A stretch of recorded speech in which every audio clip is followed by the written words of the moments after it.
So, Ivana, first of all, I would like to ask you about the origins of this film. Why did you choose to make such a film about, which is partially about yourself? It is quite a lot about myself, but like a former Ivana from 2016 or something like that. I mean, I have chosen to make this film because I guess there was a certain urge to make it. When I talked recently with my producer, I said, "Oh, maybe I have chosen because of this and that," and she told me, "Oh, remember when you called me and you said I need to make this film?" So I guess I have some witnesses why I wanted to make this film. It was because I wasn't feeling so well after the post-production of my previous film, Soldier Story from Ferentari, and when the film came out, it had different reactions, and it was quite hard to deal with it.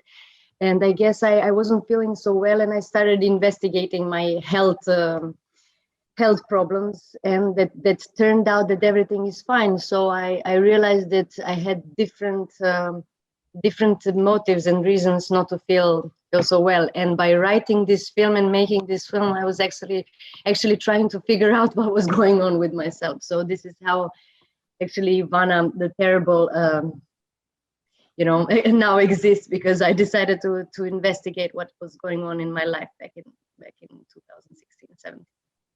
But how difficult was it to write the script, and how did you work on it? And after that, how did you work with your cast, which is made of your family basically, and your friends and so on? So yes, how was this process? Well, to write it, it wasn't so hard. I think that I wrote it in 7 days, because I went to my parents' home and I started writing like a diary, basically. But I mean, because I'm used to writing scripts, I mean, literally, I started writing a diary in a form of a script. I don't know why. I didn't intend to make a film, but somehow it was happening. And then I gave this script to a co-writer, Adi Skiop, who I worked on my previous film with.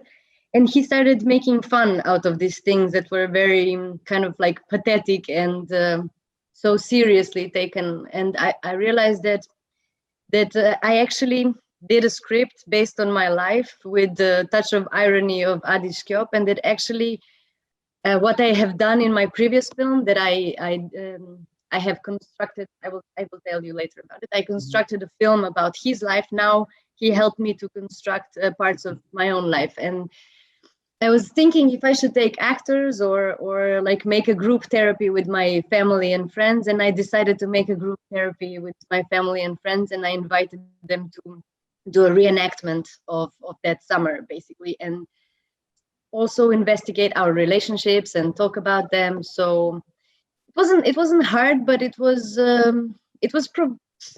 don't know to find like the best word for it, but it was definitely, it provoked us to negotiate our relationships, also with some of ex-boyfriends, and also with my grandmother and my family. And we rehearsed. I asked them first. We read the scripts together. Mm-hmm. We had a lot of fights of how things happened, because I remember things one way, they remember things the other way, and we try to negotiate our memories as well, just to feel how they were. And then we started rehearsing this script, and basically we rehearsed something like, I don't know, 4 months, those lines that were like learned by heart. And we tried to make less improvisations as we could, but it was those were rehearsed scripts. Yes.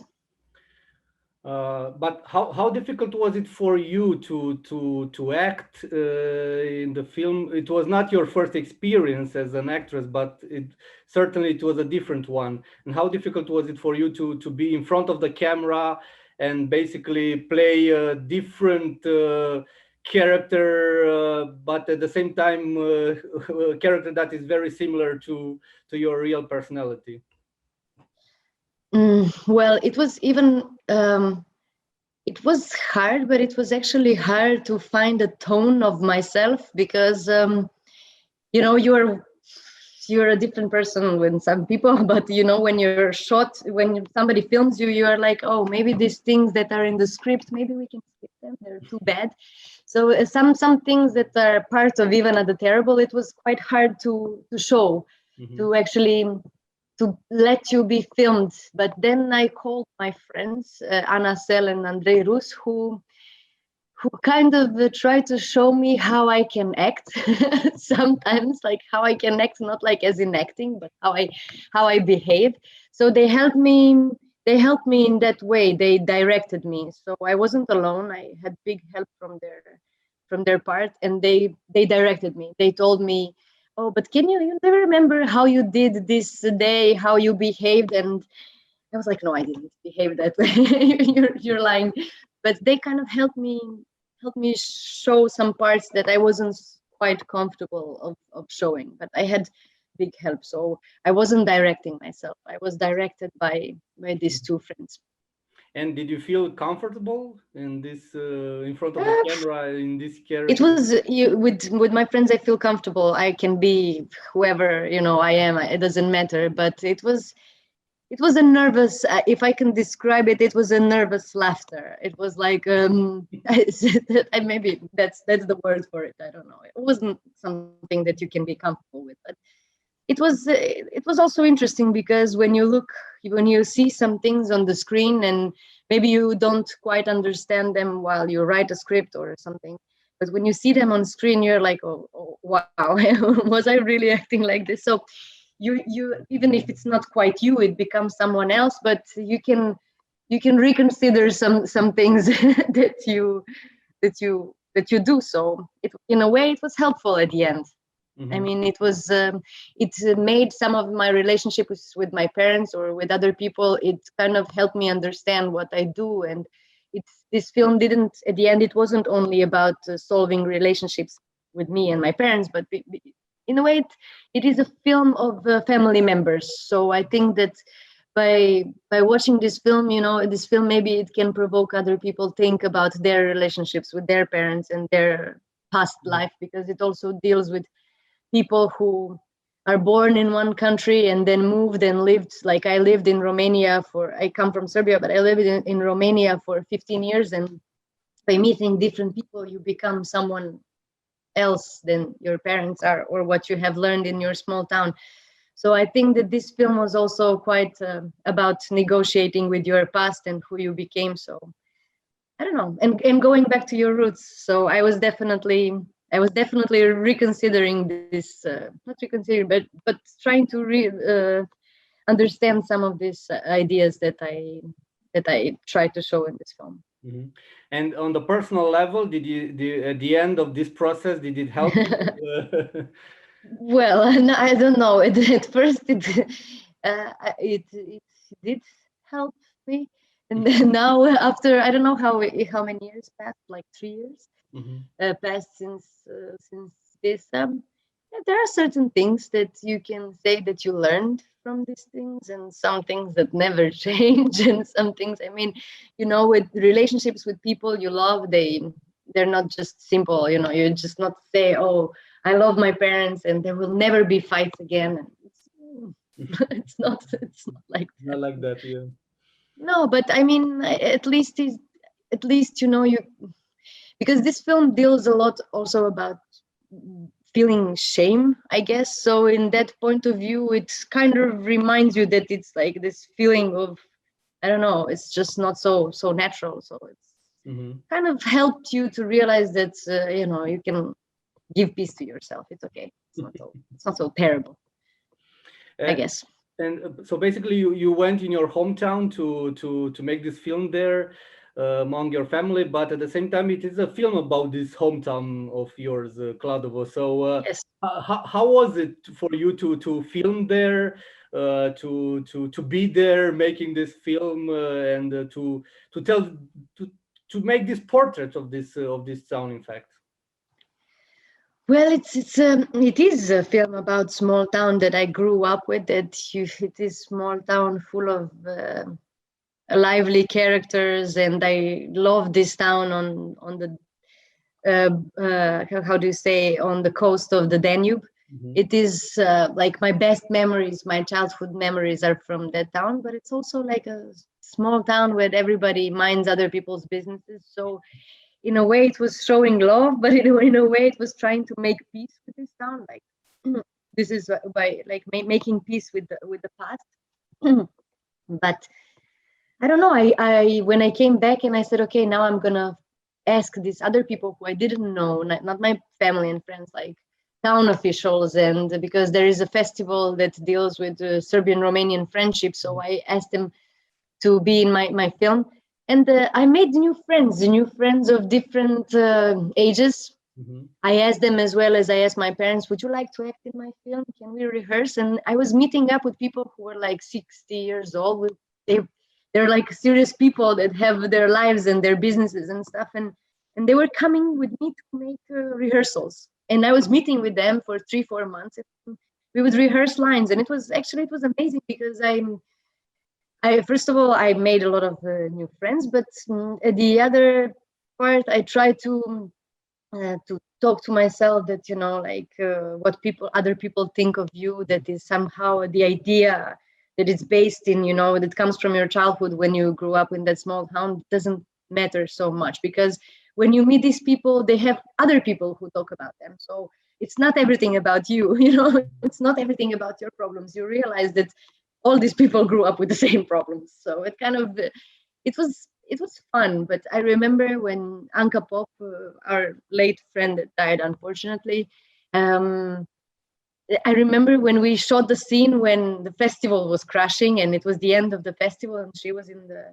shiny suit, almost like you could see everything, you know, on her body. I remember that there was a lot of police, and I said, look, I talked with town officials, you're gonna get on the stage. We kind of tried to use the real festival and to place my actors in this real setup, because we didn't have so much money to like build a scene and everything.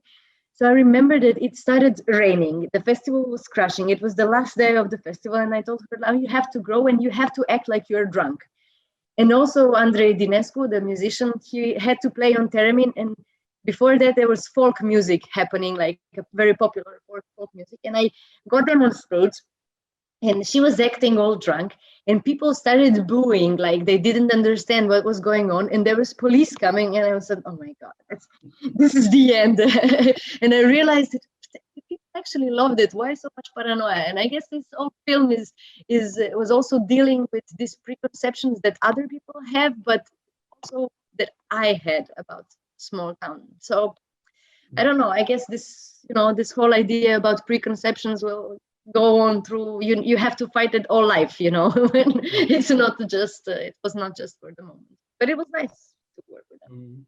And because you mentioned so many things about how did you work on the film, I would like to ask you now, what do you like working on this type of cinema, which is a mixture between fiction and very personal things, at the same time there are some cine verite elements, so to say, because you mentioned that you film basically in you know, among real people, real events, and so on. Why do you like working on that? I don't. I was thinking a lot, of course. Why? I don't think that was like a very conscious idea that I developed. I think it happened because I started working in documentaries, and I did some reenactments, and I participated on some workshops made with non-professional actors, with Florin Șerban, while he was working on his When I Wanna Whistle, I Whistle.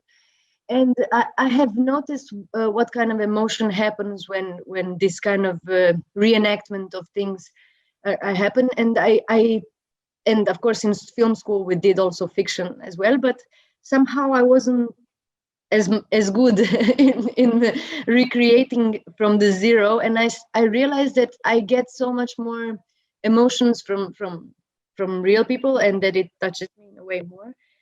So I don't know, I think it came naturally from the things I didn't necessarily ask for, but that happened in my life, to have this kind of road through a documentary, which I don't find so easy.